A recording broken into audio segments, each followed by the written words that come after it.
Un orso troppo gentile. Matteo, l'orso polare, si sveglia durante la notte.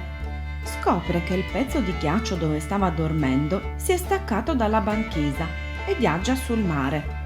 Beh, arriverò pure da qualche parte, si dice l'orso.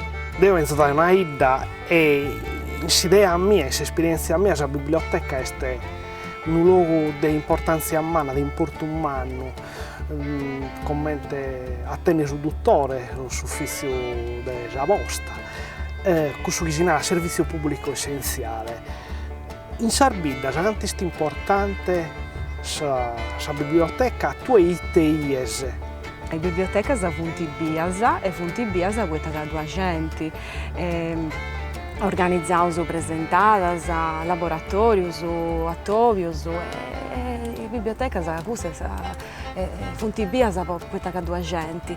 Però è un'altra cosa pure che è su servizio di prestito interbibliotecario.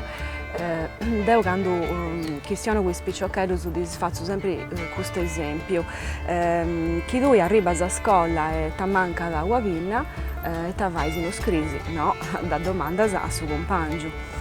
E in biblioteca si avanti la stessa cosa. Chi vedi un utente e ci mi da un libro video in questa biblioteca non tengo la possibilità di stiare, di controllare e di domandare a altre 20 biblioteche e dunque questa persona agatta sul libro che è cicchendi direttamente in questa biblioteca del suo comune cosa sua.